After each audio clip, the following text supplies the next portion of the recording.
Pour que ton fils retrouve son chemin, il faut que l'autre jumeau soit ramené, expliqua-t-il. Il ne doit plus rester dans la forêt. Amina sentit un frisson parcourir son échine. Ramener son enfant décédé?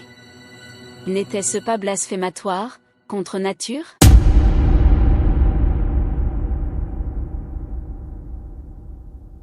Il y a bien longtemps, dans un village niché au cœur d'une région reculée d'Afrique, une femme pieuse prénommée Amina vivait dans une foi inébranlable. Elle était une fervente pratiquante de l'Église catholique, dévouée à Dieu et aux enseignements qu'on lui avait transmis depuis son enfance. Pour elle, chaque prière était une promesse, chaque dimanche à l'église une communion avec le divin. Malgré cette foi profonde, un désir brûlant consumait son cœur, avoir des enfants. Pendant des années, elle avait supplié le ciel, offrant des veillées nocturnes et des sacrifices silencieux, mais aucun signe ne venait répondre à ses appels.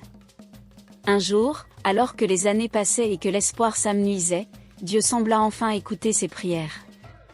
Un miracle se produisit, Amina tomba enceinte.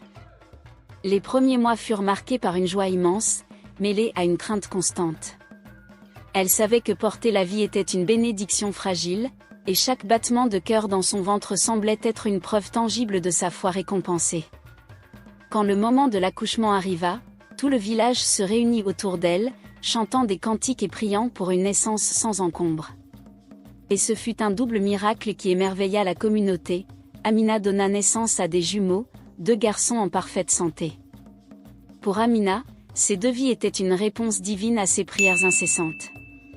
Elle voyait dans leurs visages innocents une promesse céleste, une mission sacrée qu'elle devait accomplir en les élevant avec amour et en leur transmettant la foi qui avait guidé toute sa vie.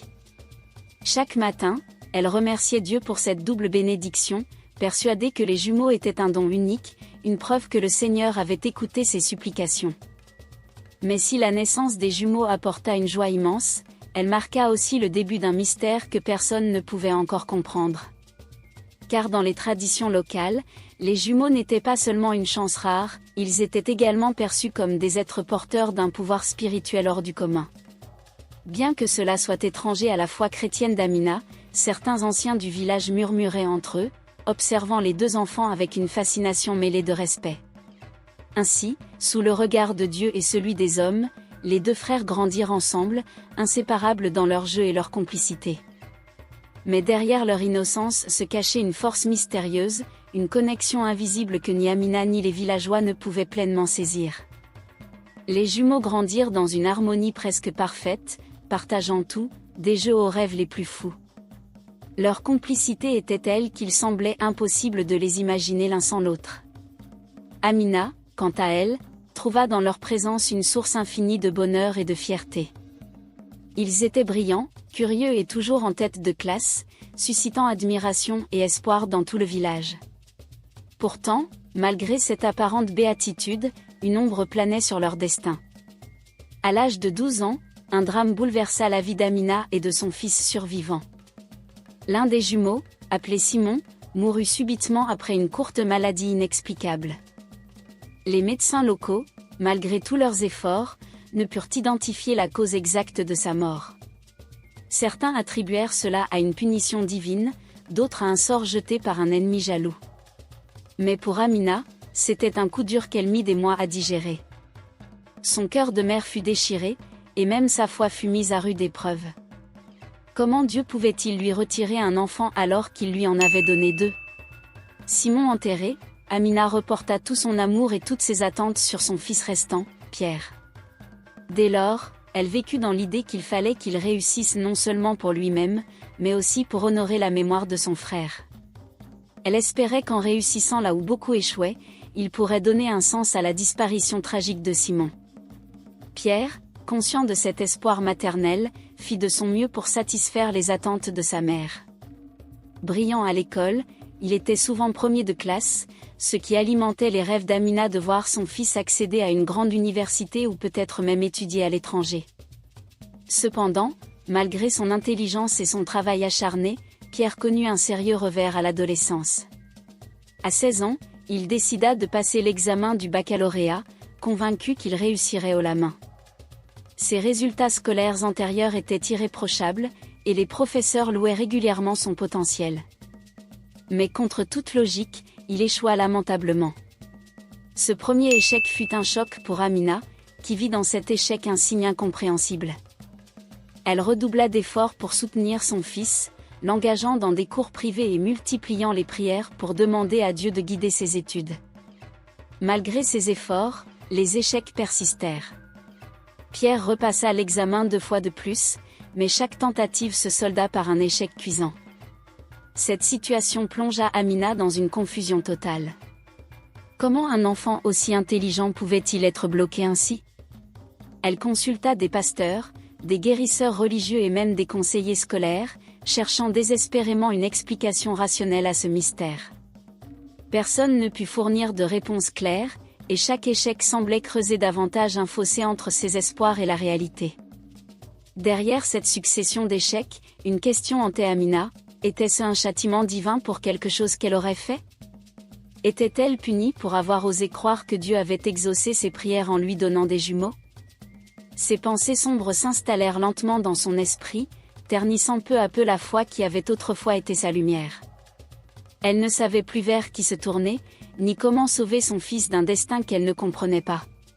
C'est alors qu'une amie proche lui parla d'un homme mystérieux, connu dans la région pour son savoir ancestral sur les jumeaux et les forces spirituelles qui les entouraient. Cette recommandation, bien que difficile à accepter pour une chrétienne fervente comme Amina, allait marquer le début d'un nouveau chapitre dans leur histoire, un chapitre qui remettrait en question tout ce qu'elle avait cru jusqu'à présent. Lorsqu'Amina entra dans la maison de l'homme mystérieux, une étrange tension envahit l'air. C'était une pièce modeste, mais chargée d'une énergie palpable. Des objets anciens étaient disposés çà et là, coquillages, racines séchées, pierres gravées, et une statuette sculptée dans du bois noir. L'homme, assis sur une natte tressée, releva les yeux vers elle dès qu'elle franchit le seuil. Son regard semblait traverser les apparences, plongeant directement dans son âme. « Tu as des jumeaux », dit-il simplement, sans préambule. Amina sentit un frisson parcourir son échine. Comment pouvait-il savoir cela? Personne ne lui avait parlé de ses enfants avant aujourd'hui. Elle hocha machinalement la tête, incapable de prononcer un mot. « Mais ce que tu vois ici est un seul », poursuivit-il en pointant un objet sur la table devant lui. L'autre est resté dans la forêt. Ces paroles la glacèrent. Elle savait qu'il faisait référence à Simon, son enfant décédé, mais l'idée qu'une partie de lui soit encore présente, errant quelque part dans la nature, la terrifia. « Si tu ne ramènes pas l'autre, continua-t-il, ton fils ne réussira jamais. Il peut être le meilleur de sa classe, mais il échouera toujours. » Ces mots semblaient sortir d'un rêve ou d'un cauchemar, mais quelque chose dans sa voix, dans son assurance, fit naître un espoir fragile dans le cœur d'Amina. Elle secoua la tête, tentant de se raccrocher à sa foi. « Non, ce n'est pas possible. Mon fils doit réussir, Dieu ne permettrait pas autre chose. » Mais l'homme ne s'y a pas. Il se leva, marcha jusqu'à un petit bol rempli d'eau claire, et y ajouta quelques herbes séchées. « Tu as ignoré les rituels ancestraux liés aux jumeaux. Tu as voulu imposer ta propre volonté, mais les forces spirituelles sont plus puissantes que tu ne le crois. » Amina sentit sa gorge se serrer. Elle avait toujours cru que la foi chrétienne suffirait à protéger sa famille, que prier suffirait à éloigner le mal. Mais maintenant, face à cet homme, elle se sentait prise entre deux mondes, coincée entre ce qu'elle connaissait et ce qu'elle refusait de comprendre. « Que dois-je faire ?» finit-elle par murmurer, vaincue. L'homme la fixa longuement avant de répondre. « Tu dois aller dans la forêt. Ramener l'esprit de ton enfant. Sinon, ton fils continuera à souffrir. » Amina sentit son cœur battre à tout rompre. Aller dans la forêt? Appeler l'esprit de son enfant défunt? Cela allait à l'encontre de tout ce qu'elle avait appris. Pourtant, quelque part au fond d'elle, une petite voix lui disait qu'elle n'avait plus le choix. Malgré les recommandations de l'homme mystérieux, Amina resta fidèle à sa foi chrétienne et ignora ses avertissements. Elle redoubla de prières, implorant Dieu de guider son fils vers la réussite. Elle fit également appel à des pasteurs de son église, espérant que des prières puissantes et des onctions saintes pourraient briser la malédiction qui semblait affecter Pierre. Pendant un certain temps, elle crut voir un signe d'espoir. Son fils, bien que stressé, se présenta à l'examen du baccalauréat avec confiance. Mais quelques semaines plus tard, les résultats tombèrent. Comme les années précédentes, il échoua inexplicablement. Cette nouvelle fut un coup dur, non seulement pour le jeune homme, mais aussi pour sa mère, qui commençait à douter de plus en plus de la force de ses prières. Pourtant, ce n'était que le début de la tragédie. Quelques mois après cet échec, alors que le garçon se préparait à repasser l'examen, un terrible accident survint. Il fut grièvement blessé dans un violent carambolage sur la route nationale. Lorsqu'il fut transporté à l'hôpital, les médecins constatèrent que sa jambe droite était irrémédiablement touchée. Malgré tous leurs efforts, ils furent contraints de l'amputer. La souffrance physique du jeune homme était immense, mais celle d'Amina était tout aussi déchirante. Elle pleura pendant des jours, se demandant comment Dieu avait pu permettre une telle injustice. Ce drame marqua un tournant dans sa vie. Pour la première fois, elle se mit à remettre en question ses certitudes religieuses. Si Dieu était si miséricordieux, pourquoi laissait-il souffrir un enfant innocent? Pourquoi ne répondait-il pas à ses prières? Peut-être, après tout, y avait-il une vérité dans les paroles de cet homme mystérieux? Le doute s'insinua en elle, lentement mais sûrement, comme un serpent rampant dans l'ombre. Et bientôt, elle n'aurait plus d'autre choix que de revenir vers lui. Le cœur lourd et l'esprit en tumulte, Amina finit par revenir vers l'homme mystérieux. Elle ne savait plus à quel saint se vouer. Son fils, désormais mutilé, semblait porter un fardeau invisible, une ombre qui planait sur son existence et empêchait toute forme de succès. Elle n'avait plus d'autre option que de croire que les paroles de cet homme renfermaient une vérité qu'elle avait trop longtemps ignorée. Elle arriva chez lui, tremblante, les yeux rougis par les larmes. Sans attendre, l'homme comprit immédiatement ce qui s'était passé. Il la fixa un long moment avant de hocher la tête, comme s'il s'était attendu à ce retour. « Tu aurais dû écouter mes conseils dès le début », dit-il d'une voix calme mais ferme. « Maintenant, le chemin sera plus difficile. » Amina baissa les yeux, prise de remords. Elle murmura des excuses, disant qu'elle avait eu peur, qu'elle n'avait pas cru possible que l'esprit de son enfant décédé puisse encore influencer le monde des vivants. L'homme ne répondit pas immédiatement. Il se leva, prit un bol en terre cuite rempli d'eau claire, et y ajouta quelques herbes séchées. Puis, il fit signe à la femme de s'asseoir en face de lui. « Pour que ton fils retrouve son chemin, il faut que l'autre jumeau soit ramené, » expliqua-t-il. « Il ne doit plus rester dans la forêt. » Amina sentit un frisson parcourir son échine. Ramener son enfant décédé? N'était-ce pas blasphématoire, contre nature? Mais elle n'avait plus la force de résister. « Comment dois-je faire ?» demanda-t-elle, la voix tremblante. L'homme lui tendit une amulette faite de racines, de perles et de minuscules ossements. « Prends ceci. Va dans la forêt là où l'esprit de ton enfant erre encore. Appelle-le. Dis-lui que tu veux qu'il rentre à la maison, qu'il te pardonne pour l'avoir laissé derrière toi. Et quand tu reviendras, nous accomplirons le rituel nécessaire pour libérer ton fils vivant de son emprise. » Amina saisit l'amulette avec appréhension, consciente qu'elle s'engageait sur un chemin dont elle ne connaissait ni les règles ni les conséquences. Mais elle n'avait plus le choix. Si cela pouvait sauver son fils, elle était prête à tout. À l'aube du lendemain, Amina se dirigea vers la forêt, guidée par l'amulette que l'homme lui avait remise. L'air était frais, chargé de l'humidité matinale, et les chants lointains des oiseaux se mêlaient au bruissement des feuilles agitées par le vent. Plus elle s'enfonçait sous les branches entrelacées, plus elle sentait une présence invisible autour d'elle, comme si les arbres eux-mêmes surveillaient chacun de ses pas. Arrivée à un endroit reculé, près d'un gros rocher couvert de mousse, elle s'agenouilla et posa l'amulette sur le sol. Sa voix tremblait lorsqu'elle appela. « Mon enfant, mon fils, je t'ai laissé trop longtemps ici. Je suis venue te chercher. Rentre avec moi. Aide ton frère. Aide-moi. » Elle répéta ces mots plusieurs fois, les larmes ruisselant sur ses joues.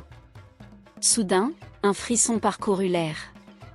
un silence pesant s'abattit sur la forêt, comme si même les animaux avaient cessé de respirer. Puis, un souffle léger effleura sa nuque, comme si une main invisible venait de se poser sur son épaule. Elle sentit une chaleur étrange envelopper son corps, une force qu'elle ne pouvait expliquer. Quand elle releva les yeux, l'amulette brillait faiblement, comme illuminée de l'intérieur. Elle la ramassa, le cœur battant, sachant qu'elle avait réussi à établir un lien. L'esprit de son enfant décédé était prêt à rentrer. Dès que Amina rentra chez elle, tenant précieusement l'amulette, une tension palpable envahit la maison. L'air semblait différent, chargé d'une énergie invisible qui faisait dresser les poils sur ses bras. Pierre, allongé sur son lit, se redressa soudainement, comme pris d'un frisson inexpliqué. Il regarda sa mère, les yeux écarquillés, comme s'il percevait quelque chose qu'elle ne voyait pas. « Maman » murmura-t-il d'une voix tremblante. « Il est là. » À cet instant, un vent soudain traversa la pièce, éteignant la lumière pendant quelques secondes. Puis, tout redevint calme. Le garçon porta la main à son front, comme s'il ressentait un poids soudain s'alléger. Il se leva, marcha jusqu'à la fenêtre et regarda dehors, comme s'il contemplait quelque chose que seul lui pouvait voir. « Tout va changer maintenant, » dit-il simplement. Sa mère le regarda, incrédule mais pleine d'espoir. Elle sentait, au fond d'elle, que quelque chose venait de se réaligner.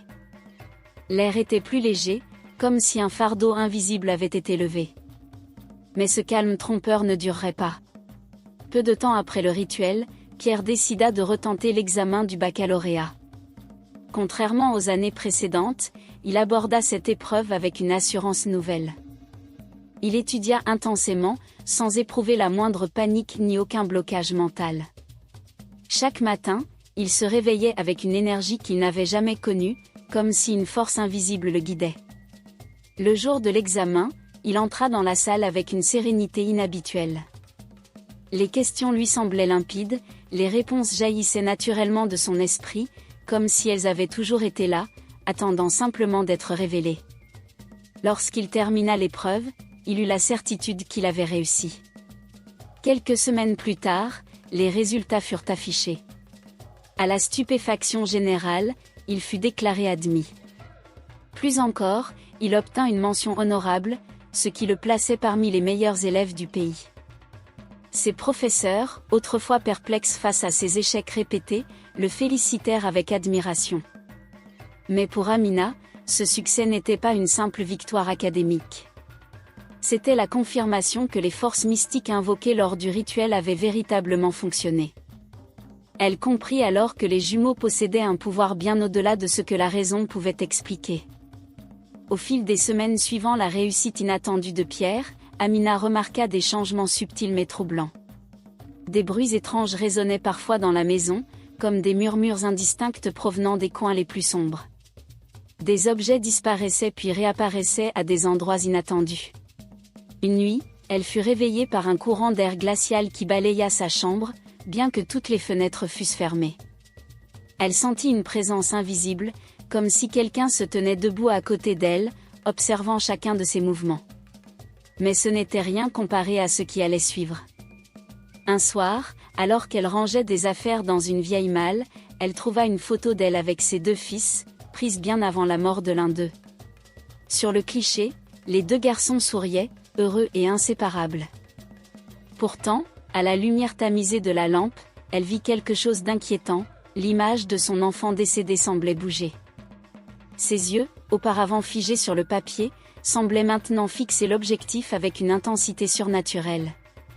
Elle laissa tomber la photo, le cœur battant à tout rompre. Le lendemain, elle raconta tout cela à l'homme mystérieux. Il l'écouta calmement, hochant la tête comme s'il s'y attendait. « Tu as ramené l'esprit de ton enfant, mais tu ne l'as pas apaisé, » dit-il. « Il veut plus que simplement être de retour. Il veut être libre. » Amina sentit un frisson parcourir son échine. Elle n'avait jamais pensé que son acte puisse avoir de telles implications. « Que dois-je faire ?» demanda-t-elle, la voix tremblante. L'homme prit un moment avant de répondre. « Tu dois aller dans la forêt une dernière fois. Pas seul. ton fils doit t'accompagner. La perspective d'y retourner avec son enfant la terrifia, mais elle savait qu'elle n'avait pas le choix. Si elle voulait mettre fin à cette agitation spirituelle, elle devait affronter ce qui les liait encore à l'autre monde. À l'aube du lendemain, mère et fils se mirent en route vers la forêt. Le ciel était gris, chargé d'un orage invisible, et l'air humide collait à leur peau. Le garçon marchait en silence, serrant fort la main de sa mère, tandis que des pensées troubles tourbillonnaient dans son esprit. Il sentait une pression étrange dans sa poitrine, comme si quelque chose en lui luttait pour s'échapper. Ils atteignirent rapidement l'endroit où Amina avait accompli le rituel précédent. L'air semblait plus dense ici, saturé d'une énergie invisible. L'homme mystérieux les attendait déjà, debout près d'un arbre centenaire dont les branches s'étendaient comme des bras protecteurs. Il tenait à la main un petit sac contenant des objets sacrés, ainsi qu'un morceau de tissu rouge sang. « Approchez », dit-il d'une voix calme mais autoritaire. Amina et son fils obéirent. L'homme sortit une poupée de tissu grossièrement cousue, représentant vaguement un enfant. « C'est un substitut », expliqua-t-il. « Vous allez y transférer l'esprit du jumeau disparu. » Il tendit la poupée à Pierre. Dès qu'il la toucha, une violente décharge électrique parcourut son corps. Il hurla, tomba à genoux, secoué de spasmes incontrôlables. « Ne le lâche pas », ordonna l'homme. « Concentre-toi sur lui. Pense à lui comme à ton frère, comme à une partie de toi-même. » Le garçon, tremblant, ferma les yeux. Il sentit soudain une connexion intense, comme si une porte s'ouvrait dans son esprit. Il entendit une voix faible, lointaine, murmurer son nom. « Je suis là », dit-il à voix haute. L'homme sortit alors un petit couteau en pierre et traça un cercle autour d'eux dans la terre.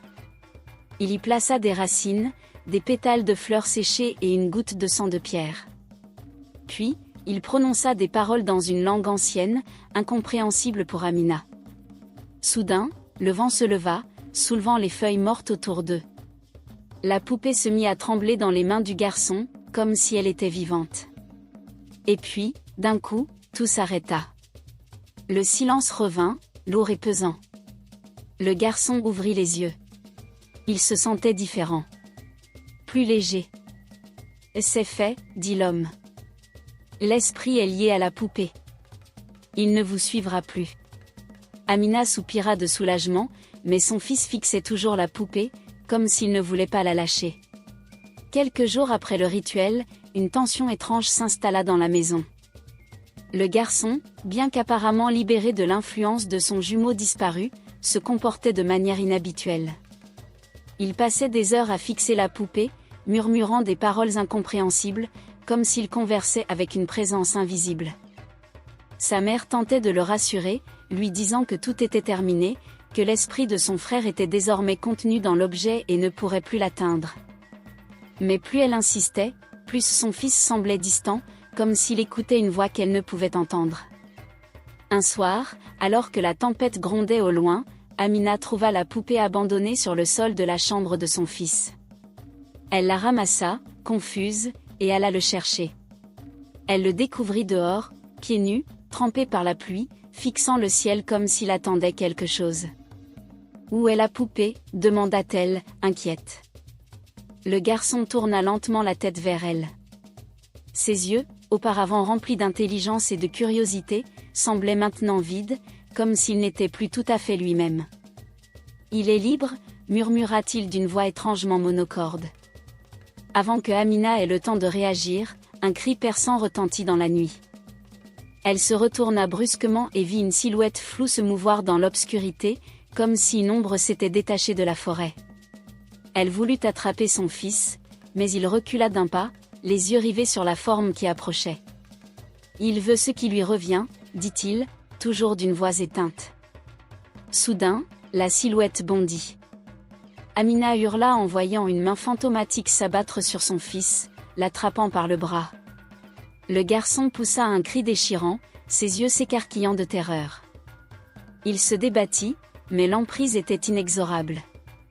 Puis, en une fraction de seconde, il disparut dans les ténèbres, englouti par l'ombre. Amina tomba à genoux, hurlant le nom de son enfant, mais aucune réponse ne vint. La pluie continuait de tomber, lavant le sol de toute trace de ce qui venait de se passer. Et dans le lointain, un rire froid résonna, trahissant la vengeance du jumeau oublié. Cette histoire, bien qu'effrayante, transmet un message profond sur la force spirituelle des jumeaux dans la culture africaine. En Afrique, les jumeaux sont souvent considérés comme des êtres extraordinaires, dotés d'un pouvoir mystérieux qui dépasse l'entendement humain. Ils sont vus comme des intermédiaires entre le monde visible et l'invisible, des êtres qui peuvent attirer autant la chance que le malheur selon la manière dont leur présence est respectée. Dans certaines traditions, des rituels spéciaux doivent être accomplis dès leur naissance pour apaiser les forces spirituelles qui les entourent. L'histoire que nous venons de raconter illustre les conséquences dramatiques qui peuvent survenir lorsque ces rituels sont ignorés ou mal exécutés. Le jumeau décédé, bien qu'ayant quitté le monde des vivants, n'avait jamais trouvé la paix. Son esprit errait, attaché à celui de son frère, créant un lien invisible mais puissant. Tant que ce lien n'était pas reconnu et scellé correctement, le frère survivant ne pouvait pas avancer librement dans sa vie. Ce n'est qu'après avoir accepté cette réalité, après avoir affronté ses craintes et accompli les rites nécessaires, que l'équilibre a pu être restauré. Mais même alors, la vengeance du jumeau frustré a rappelé une vérité incontournable: les forces spirituelles liées aux jumeaux ne doivent jamais être sous-estimées. Pour ceux qui croient en ces traditions, cette histoire est un avertissement. Elle montre que les jumeaux ne sont pas seulement des frères ou des sœurs ordinaires, ils sont liés par un pacte invisible, un accord ancestral qui doit être honoré. Ignorer cette réalité peut mener à des conséquences terribles. Mais elle est aussi un appel à la réflexion. Comprendre, respecter et honorer ces forces permet de vivre en harmonie, en évitant les pièges cachés de l'au-delà.